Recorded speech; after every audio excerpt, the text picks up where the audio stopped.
예레미야애가 3장 18절에서 24절 말씀입니다. 스스로 이르기를 나의 힘과 여호와께 대한 내 소망이 끊어졌다 하였도다.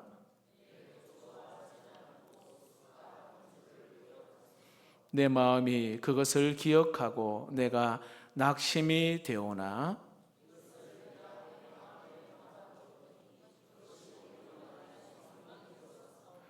여호와의 인자와 긍휼이 무궁하심으로 우리가 진멸되지 아니함이니이다.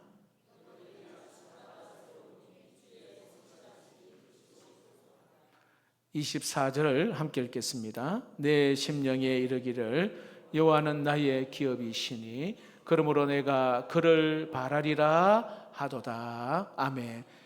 여러분, 우리가 이 땅을 살아 지난 6개월 동안에도 마찬가지고 살다 보면 내가 바라던 것이 뜻대로 안 되어지고 내가 소망한 것이 끊겨지는 그런 일들을 만날 때가 있어요. 죽고 싶을 때. 모든 것이 다 그냥 말 그대로 꿈들이 다 사라졌을 때, 희망의 빛이 보이지 않았을 때. 근데 여러분은 덜 할 수는 있을 수 있어요. 그러나 세상 친구들이나 하나님을 모르는 사람은 더 할 수도 있어요. 그러나 오늘 예배드리는 여러분 가운데서도 충분히 있을 수 있어요. 너무너무 답답하고 숨 막힐 정도로 괴롭고 힘든 일들, 친구 관계 속에서 때로는 물질 때문에 또 여러 가지 가족 관계 때문에 경제적인 문제 때문에 많은 일들이 있어요. 세상 사람뿐만 아니라 하나님의 사람에게도 그런 일들이 일어날 수 있다는 것입니다. 지난번에 욥기에 대해서 말씀을 함께 나누었을 때에도 욥도 여러분 순전하고 정직한 사람이었다. 하나님께서 사탄 앞에서 뭐라고 칭찬했냐면 자랑했잖아. 욥을요. 하나님을 경외하는 사람이었다고 사탄 앞에서도 자랑할 만큼 욥이 하나님을 경외한 사람이었어요. 그러나 하루아침에 모든 재산을 다 잃어버리고 자식들도 다 죽었습니다. 그리고 그 몸에 질그릇 조각으로 막 그 몸을 막 긁을 정도로 몸에 완전 말 그대로 엄청난 그 질병이 그 몸에 찾아왔습니다. 얼마나 괴로우면 이 질그릇 조각으로 몸을 긁을 정도로 괴로웠습니다. 더군다나 나를 위로해 줄 그 아내는 하나님을 저주하고 죽으라 하고 그렇게 조롱하고 비난하고 도망가 버렸어요. 그리고 위로해 줄 친구가 찾아왔지만은 그 친구는 이런 말을 해요.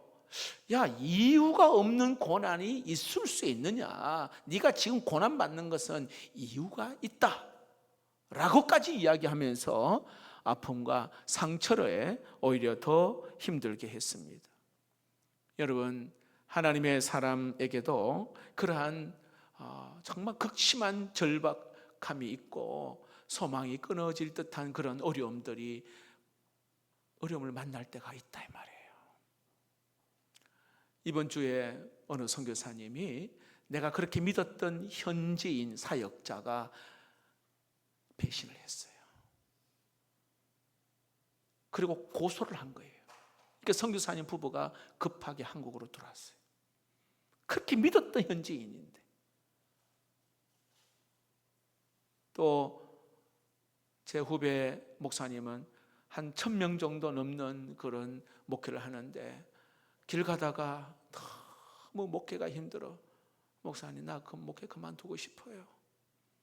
너무 답답한 마음에. 사정을 들어보니 진짜로 내가 할 말이 없더라고요. 할 말이 없어요. 말 그대로 희망의 빛이 보이지 않는 그런 상황들. 아마 여기 계신 분들 6개월 동안에 아마 남에게 말 못할 그런 답답하고 어려운 문제들 아마 있는 분 있었을 거예요. 오늘 이 본문의 예레미야에게도 그런 일들이 있음을 우리에게 이야기해 주는 거예요. 18절 말씀을 한번 봅시다. 18절 조금 전에 읽었던 18절입니다. 스스로 이르기를 나의 힘과 여호와께 대한 내 소망이 끊어졌다 하였도다. 에레미야는요, 내 힘이 끊어졌다, 이 말은요 기진맥진한 상태를 오늘 이야기해 주고 있어요. 그 다음에 여호와께 대한 소망이 끊어졌다, 이 말은 희망의 빛이라는 것은 전혀 보이지 않는, 찾아볼 수 없는 절망의 그런 깊은 밤을 이야기합니다. 자, 더 나아가 19절을 봅시다. 19절에 내가 처한 그 상황을 이렇게 내 고초와 재난 곧 쑥과 담즙을 기억하소서. 여러분, 쑥이죠, 쑥. 얼마나 씁니까? 자, 그런데 그보다 더 쓴 게요, 담즙이에요. 쓸개즙 알죠? 동물의 쓸개즙. 내가 지금 고난받고 이 어려움이요, 이 쑥과 담즙과 같다, 이렇게 이야기하는 거예요. 지금 에레미야가 처한 이 고난과 어려운 상황이 처절한 고통스러운 그 상황을 오늘 이야기해 주고 있습니다. 여러분, 왜 이런 고통스러운 탄식을 하고 이 처절한 울부짖음을 몸부림을 하는 이유가 뭘까요? 자기 동족 유다가 하나님 앞에 심판을 받았기 때문에 그래요.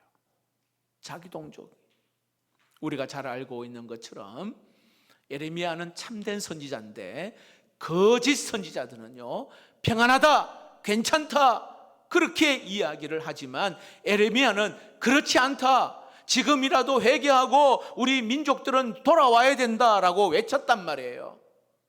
그러나 유다 민족들은 마음이 굳어져 버려가지고요, 마음이 굳어져 가지고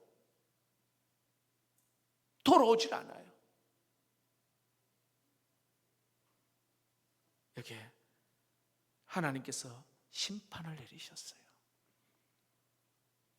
바벨론에 의해서 포로로 끌려가게 된 겁니다. 제가 오늘 어느 남자 집사님에게 전화를 했어요. 제가 지금까지 목회하면서 그런 얘기를 잘 안 하는데 둘러서 제가 이야기했어요. 집사님이 지금 이러한 현상이 일어나는 것은 하나님께 돌아오라는 사인인 것 같습니다.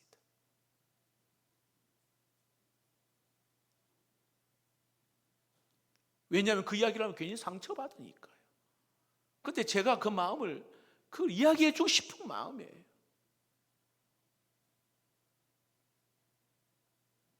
자꾸 지금 뭔가 빨리 하나님께로 돌아와 회개하고, 가정이 화목하고, 이게 맞는데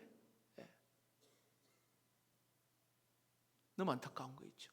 에레미야가 돌아오라고. 근데 그들은 돌아오지 않아요. 바벨론에 의해서 멸망당했잖아요. 예루살렘 성벽은 무너졌습니다. 더 참담한 것은 뭐예요?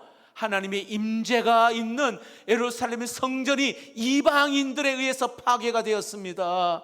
그리고 많은 사람이 죽임을 당하고 포로로 끌려갔습니다. 유다의 왕 시드기야는 두 눈이 뽑혀서요, 쇠사슬에 묶여 짐승처럼 끌려가게 됩니다. 이 참담한 현실 앞에서 에레미야는 탄식하는 거예요. 초토화된 예루살렘 그 성전을 그가 바라보면서 견딜 수 없는 오늘 그 애통하는 그 마음을 오늘 여기에 표현하는 거예요. 소망이 끊어졌다는 거예요. 여러분, 이런 현실을 정말로 받아들인다는 것은 정말 쉬운 일이 아니에요. 울고 또 울고, 울고 또 울고.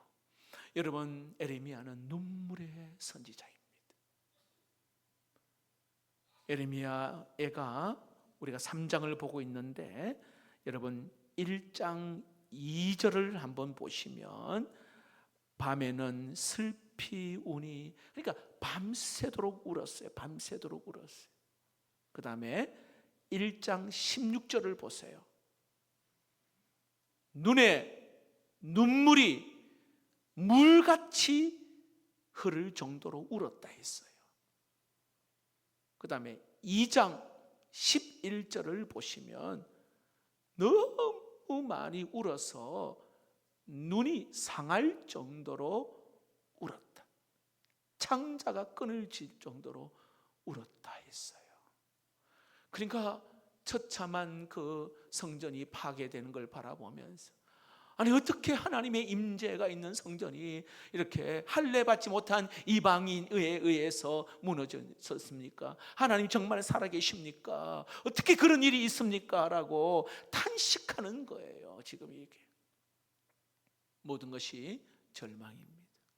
앞을 보아도 절망, 뒤를 보아도 절망, 좌우를 보아도 말 그대로 절망, 희망의 빛이 보이지 않습니다. 이게 지금요 에레미야의 외침입니다. 하나님, 나의 힘과 여호와께 대한 나의 소망이 끊어졌습니다. 쑥과 담즙을 먹는 것처럼 이게 아주 너무 쓰리고 괴롭고 아픕니다. 이런 고백을 하고 있어요. 여러분, 혹시 오늘 여기에 있는 여러분, 과거에 그런 경험들 아마 계신 분도 있을 것이고, 혹시나 앞으로도 그런 일들을 만날 일들이 있을 경우도 있어요. 자, 그럴 때에 참 여기 보세요. 하나님은 얼마나 귀하신 분이냐면, 그런 절망 가운데에서 낙심은 되지만, 자 보세요, 20절 봅시다.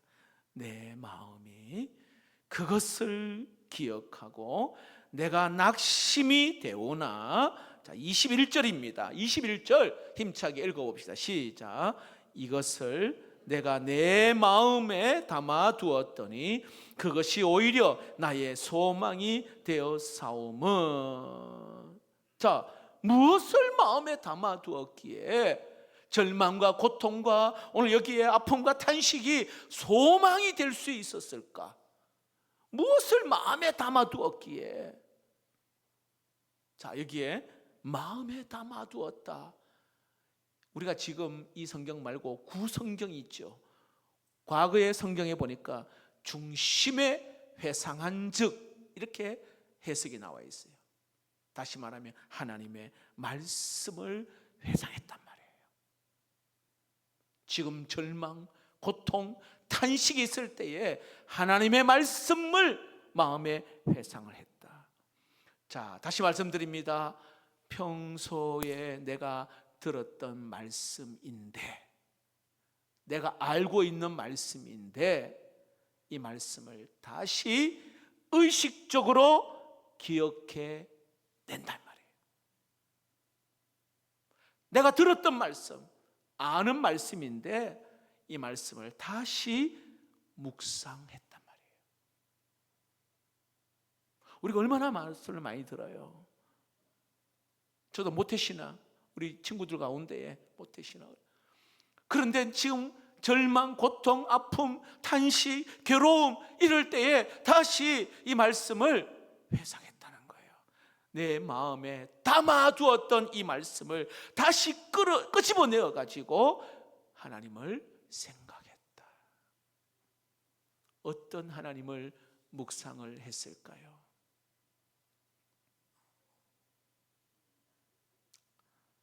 여러분, 하나님을 묵상했다는 것은요, 하나님의 성품을 묵상했다, 하나님이 어떠한 분이신가를 묵상했다는 건데요, 참 놀라운 것은 여기에 정말 답답하고 견딜 수 없는 그때에 그 하나님을 생각했더니 놀라운 일이 일어났어요. 그 절망이 사라지고, 여기 보니까 어둠이 사라지고 빛이 나타났습니다. 현실만 바라봐, 현실, 내 눈앞에 있는 현실 바라보고 낙심밖에 없었는데 오늘 그것이 하나님을 묵상하고 하나님을 성품을 생각했더니 새로운 힘이 생겼다. 오늘 그렇게 말합니다.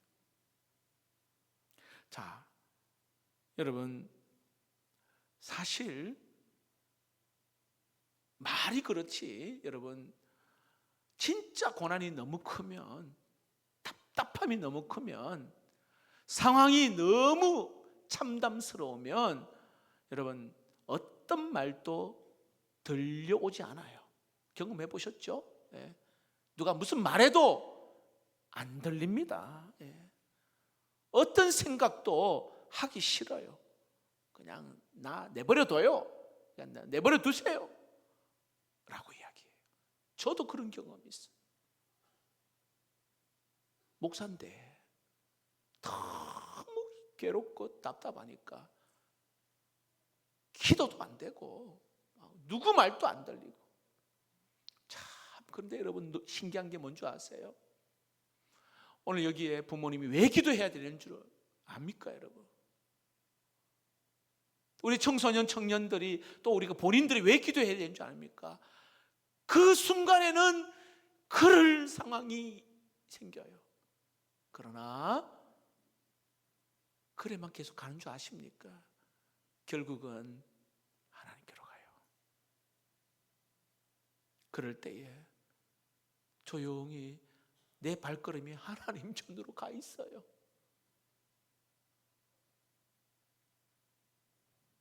아무도 없는 그 방구석에 가서 그냥 울어요.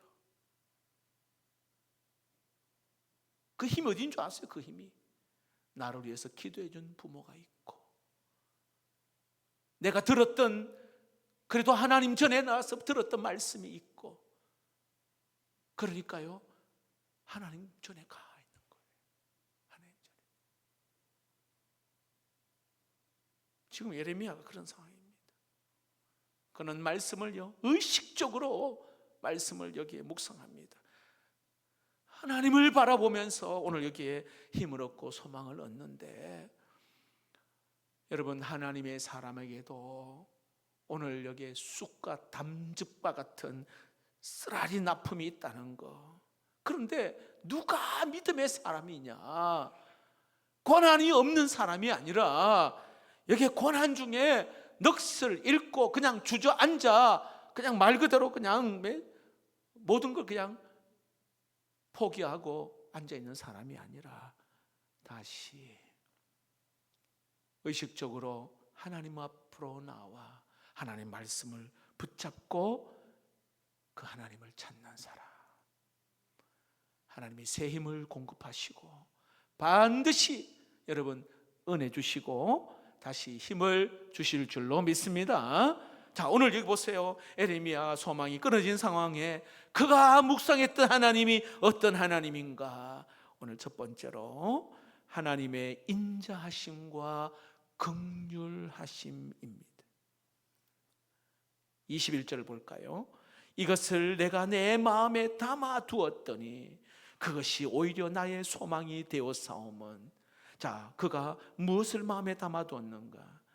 여호와의 인자와 긍휼이 무궁하심으로 우리가 진멸되지 아니함이니이다. 자, 이게 보니까요 인자란 말은요 히브리 말로 헤세드라는 말이에요. 좀 쉽게 말하면요 그럼에도 불구하고의 사랑입니다. 이거는요 조건 없는 초월적인 사랑을 이야기합니다. 헤세드. 특별히 언약과의 언약 관계 속에서 말하면은 실패함이 없는 사랑을 이야기합니다. 헤세드, 인자. 그럼에도 불구하고의 그 사랑. 그 다음에 여기 긍휼이라는 말은요 히브리 말로 라함. 이 말은 불쌍히 여기고 측은히 여기는 그러한 마음. 불쌍히 여기고 측은히 여기는 마음. 여러분 긍휼이 소리가 잘 안 들리네요. 내 앞에 있는 스피커 앞에 있는 소리가 저한테 잘 들려야 되는데 앞에 있는 스피커 소리가 안 들려요. 긍휼히 여기는 이 마음은 엄밀히 따지면 하나님의 사랑, 긍휼, 하나님의 사랑, 그리고 인자하심, 이것도 하나님의 사랑. 거의 비슷한 것이죠. 자, 그런데요 하나님의 사랑을 우리가 오해할 때가 있어요. 하나님의 사랑을. 자, 한번 보세요 여러분. 그 하나님의 사랑을 단편적으로 우리가 생각하는 경우가 많아요. 무슨 뜻이냐면, 자, 예를 들어 하나님의 백성이 범죄를 하잖아요. 그러면 하나님은 그냥 놔두지 않습니다. 자, 예수 안 믿는 사람은 죄 짓고 지옥 가잖아요. 네.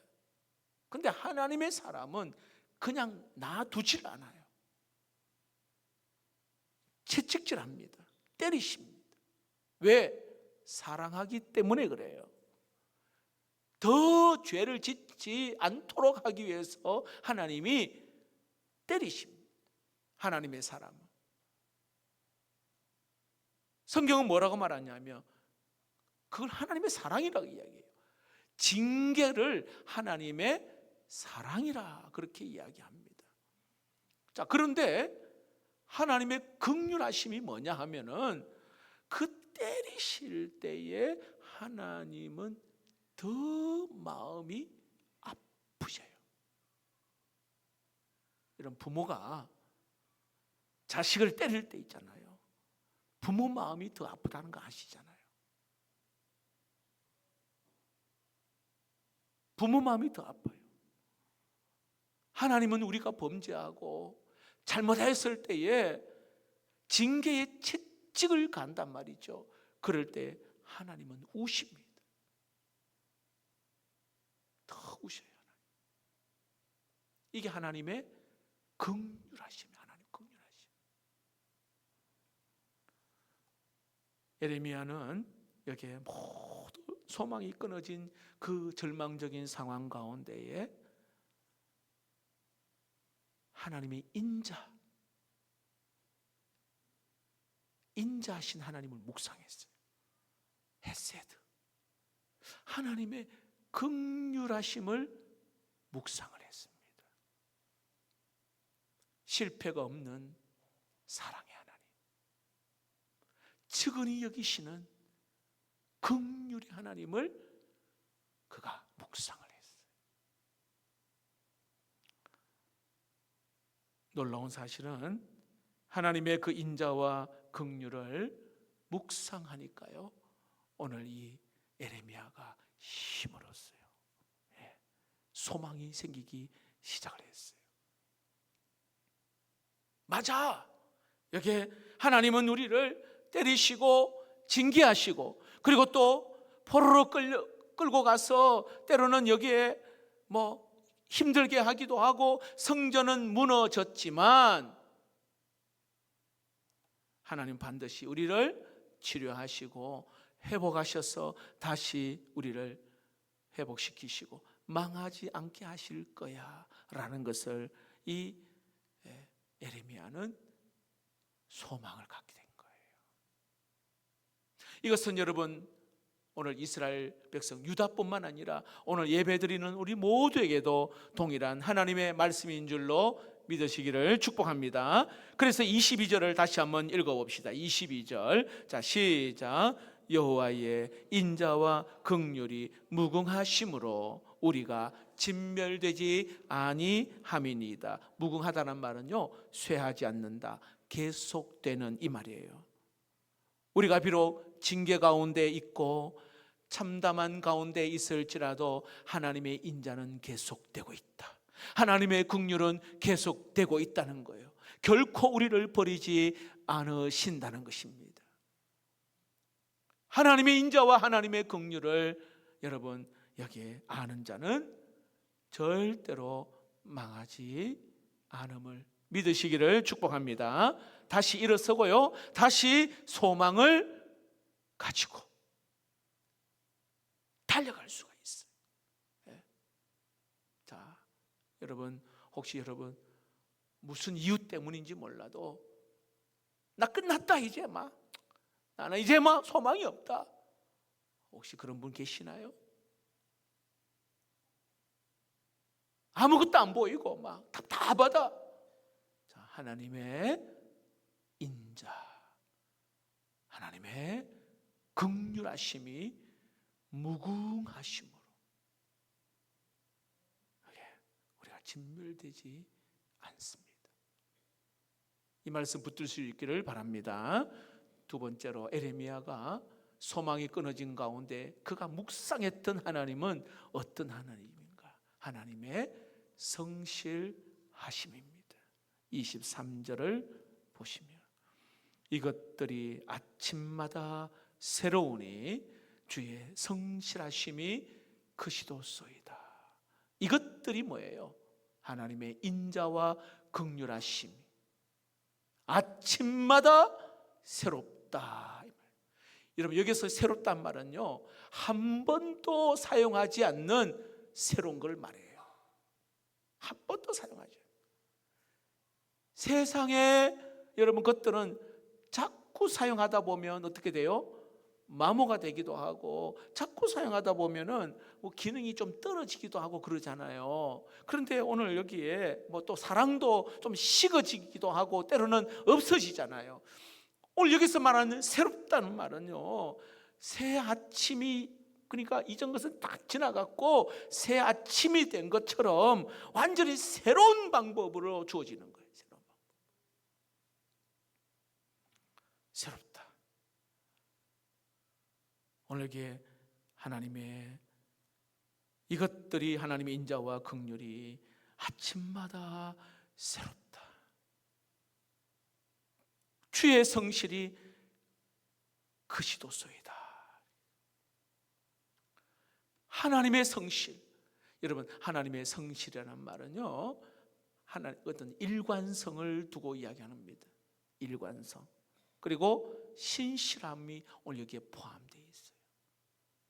여러분, 만약에요, 하나님이 일관성이 없고 신실하지 않으면 내 기분 나는 대로 막 그냥 인자와 긍휼을 베푼다고 생각해 보세요. 오늘 여기에 여러분, 오늘 하루도 살지 못해요. 기분 나는 대로 만약에 한다 그러면 절망을 어떻게 이겨낼 수가 있어요, 여러분? 아무리 밤이 깊어도 아침이 되면 태양이 떠오르듯이 우리 하나님은 아침이 되면 떠오르는 태양보다도 더 분명한 약속을 지키시는 성실하신 분이시기에 오늘 우리를 구원의 길로 인도하셨고 하나님의 약속의 말씀을 오늘 우리에게 주셨기에 그 말씀을 붙들고 기도할 수 있다는 사실입니다. 여러분, 예레미야는 절망의 그 한복판에서 오늘 이렇게 하나님의 성실하심을 묵상했습니다. 성실하심.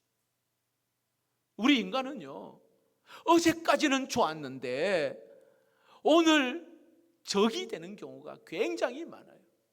어제는 막 사랑했는데 오늘 원수가 되는 경우도 있잖아요. 어제는 막 진짜 말 그대로 막 진짜 막 좋아라 했는데 믿는 도끼에 발등째 낀다고 배신하는 경우도 많아요.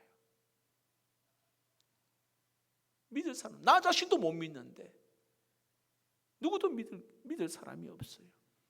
그러나 우리 하나님은 여기에 성실하십니다. 반드시 약속의 말씀대로 여기 지키시고 보호하시고 우리를 치유하시고 회복시켜 주시는 성실하신 하나님, 여러분, 그 하나님을 오늘 예레미야는 소망이 끊어진 가운데 그 하나님을 묵상했습니다. 여러분, 그 하나님을 붙잡을 수 있기를 축복합니다.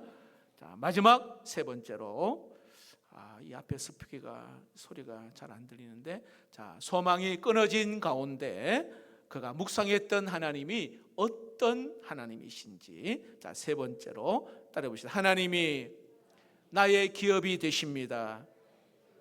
네, 하나님이 나의 기업이 된다. 여러분, 24절을 한번 봅시다. 자, 시작. 내 심령에 이르기를 여호와는 나의 기업이시니 그러므로 내가 그를 바라리라 하도다. 여러분, 하나님이 나의 기업이다. 자, 여러분, 기업이라는 말이 뭘까요? 기업. 제가 사전을 찾아보니까요, 부모나 근친으로부터 대대로 물려 내려오는 재산과 토지 사업을 상속받은 것을 일컫는 단어, 이게 기업입니다. 기업. 고대 사회에서의 이 기업은 말 그대로 이 생존하기 위해서는 필수적인 수단이 바로 기업입니다. 자, 오늘날 같은 경우는 직업들이 막 다양하잖아, 그렇죠? 그래서 무슨 일이든 뭐 먹고 살 수는 있었지만은 옛날에는 딱 정해진 것이 땅이에요, 땅. 이 땅을 받지 못하면 농사를 짓지를 못하잖아요. 농사를 짓지를 못하니까 생계 수단에 있어서는 그냥 말 그대로 그냥 끝이 난 거예요. 그래서 기업은 생명과도 같아요. 기업은 생명과도 같은 게 기업입니다. 그래서 여기에 여호와가 나의 기업이십니다, 이 말은요, 하나님만이 나의 생명을 책임져 주시는 분이십니다. 나의 보호자이십니다. 이런 고백이에요. 한번 따라해 봅시다. 하나님만이 나의 생명을 책임져 주시는 하나님이십니다. 보호자이십니다. 네, 이런 고백이에요. 이런 고백. 여러분, 우리가 힘들고 어려워 때로는 이렇게 우겨쌈을 당하는, 답답한 일을 당하는 그런 상황이 딱 있을 때에 우리가 딱 고백할 수 있는 고백이 뭐냐 하면, 자, 24절처럼 이렇게 고백해야 돼요. 내 심령에 이르기를 여호와는 나의 기업이십니다, 이렇게 외쳐야 돼요. 다시 말합니다. 내 심령에 이르기를 여호와 하나님만이 나의 기업이십니다, 이렇게 외치셔야 돼요. 오늘 에레미야가 소망이 끊어지는 답답한 상황 가운데 그가 그 하나님을 그렇게 외쳤어요. 하나님이 내 인생을 책임져 주시고 하나님만이 내 삶의 보호자가 되신다.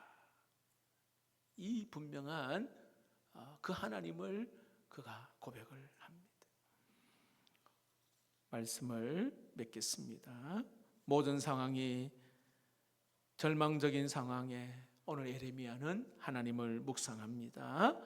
쑥과 담즙과 같은 쓰라린 그런 아픔과 고통과 고난의 그 상황 가운데에 하나님을 묵상하셔요. 하나님의 인자하심, 하나님의 긍휼하심, 하나님의 성실하심, 하나님의 여기에 나의 기업 되심을 묵상을 했습니다. 지난 상반기를 마무리하고 이제 하반기를 출발할 즈음에 여러분 힘들고 어렵고 또 내 마음에 뭔가 풀리지 아니하는 그런 여러 가지 상황 가운데 자꾸 그 사람만 쳐다보고 그 상황만, 그 일만 여러분 묵상을 하다 보면 내가 거기에 함몰되어 버려요. 그 사건만, 그 일만. 그러나 여러분, 하나님의 성품을 묵상해요. 나의 하나님이 어떤 하나님이신지를, 그 하나님을 다시 내 안에 끌어올렸어. 그 하나님을 생각해야 돼요. 오늘 여기에 하나님의 인자하심,